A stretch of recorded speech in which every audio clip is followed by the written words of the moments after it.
Hi everyone, in this video we are going to discuss the difference between primary and secondary pollutants. So to start off with, let's do a quick definition. So a primary pollutant is something that is created directly from an initial chemical reaction. So for example, when we take coal or a fossil fuel and we treat it with oxygen, we have a combustion reaction in which we create carbon dioxide plus water and a pollutant. So any pollutant that's formed during this one chemical reaction would be considered a primary pollutant. It's created from one chemical reaction. However, if this pollutant, so we'll just call it PP for short, if this pollutant then interacts with something else, maybe like sunlight once it's released in the atmosphere, and it creates a brand new pollutant, this new pollutant would be considered a secondary pollutant. And so our most common example of a secondary pollutant is ozone, and we'll get there in just a second.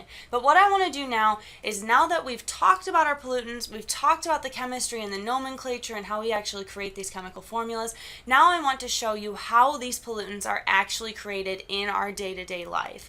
And so what you're going to see is probably something you won't like. It all has to do with how we get our fuel or how we get our energy. So let's start off with something very simple. So our first pollutant we're going to look at has to do with coal.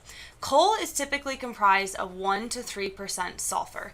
That is a problem because in our combustion reaction, we take this coal, which contains the sulfur, we treat it with oxygen, and it ends up creating SO2. And if you remember from earlier on in the semester, this can create some serious lung damage. But it's actually even worse than that. So we create this SO2. Then what happens is, if 2 SO2 reacts with 1 part oxygen, it can actually create 2 parts of SO3. Now, I wish it stopped here, but it doesn't. This SO3, actually we take 2 of them, so SO3, 2 of those, plus water, when this is in the presence of water, we actually create H2SO4, sulfuric acid. This is a nasty acid. I used to work with it back in grad school all the time, and if it ever gets on your skin, it just burns and it's absolutely terrible. So here's the problem. When we create H2SO4 or sulfuric acid in our atmosphere, this turns into acid rain, which is a big problem. We do not want acid rain at all.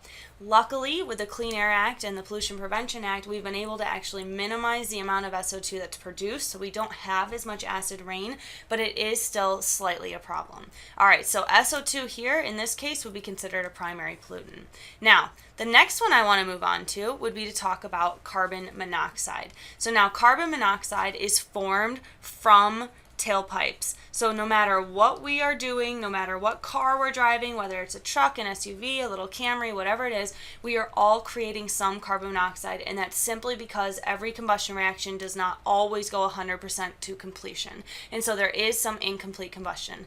However, what's really neat is we've developed, like I had anything to do with this, catalytic converters have been developed, and so what happens is it's these beautiful, expensive catalysts that are created, and this carbon monoxide runs over this bed of catalyst, and it actually is able to convert it to CO2.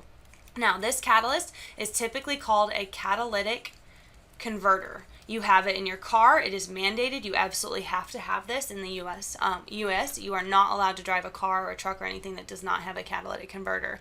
What's really cool about these things is they are selective. And so what you have to envision is, here's your tailpipe or wherever the catalytic converter is sitting. And so here I am, I'm the catalyst, and the carbon monoxide is just floating by. And so as soon as me as the catalyst sees some carbon monoxide floating by, I reach out and grab it. I do something crazy to it, basically treat it with oxygen and send it on its way as carbon dioxide. So this catalyst just sits here and waits for every single molecule of CO or carbon monoxide to go by. It grabs it, treats it with oxygen, and releases it as carbon dioxide. So it's a really cool, awesome thing. So I'm super happy that they are mandated now for all of our cars.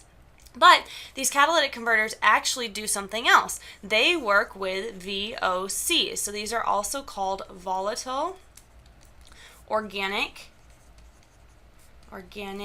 compounds.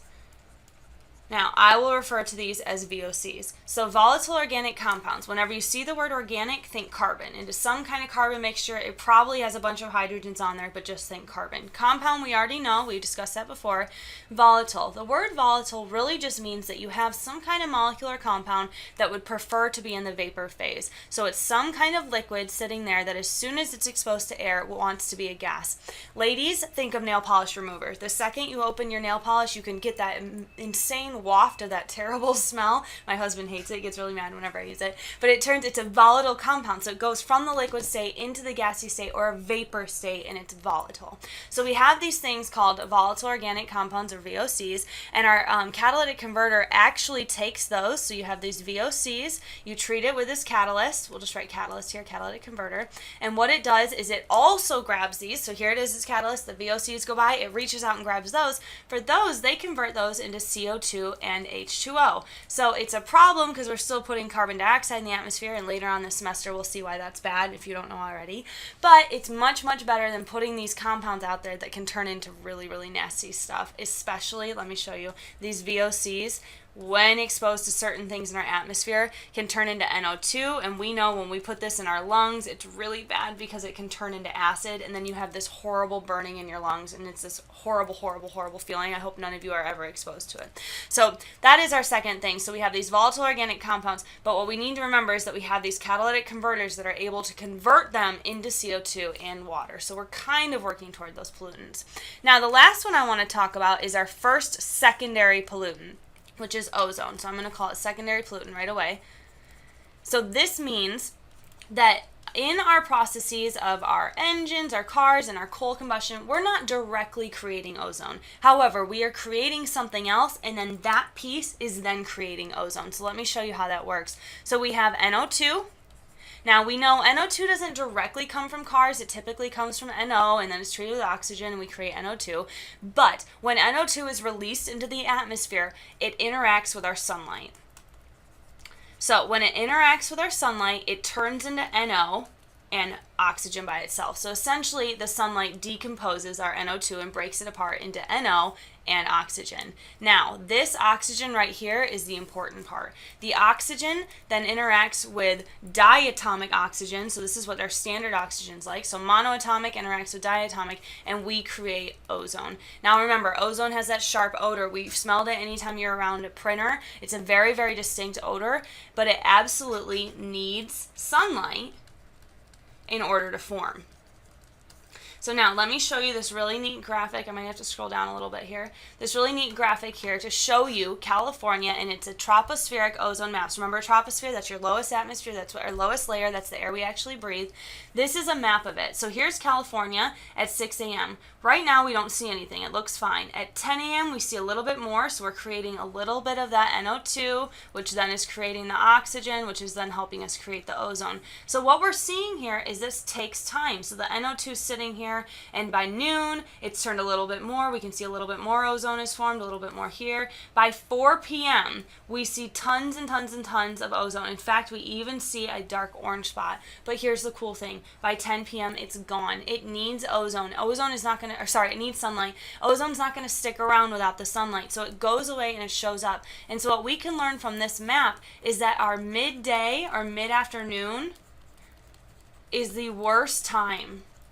Afternoon is bad for ozone. Okay, we need to start realizing that because this is a secondary pollutant and it's dependent on sunlight, ozone shows up in the middle of the day, and that's when we're most dangerous or most exposed to it. So if you're super sensitive to ozone, when you live in certain parts of cities or of certain countries, it just depends where you're at, you need to be aware of this. So this is something I think is really cool. I hope you liked this, and take care of yourself. Have a good day.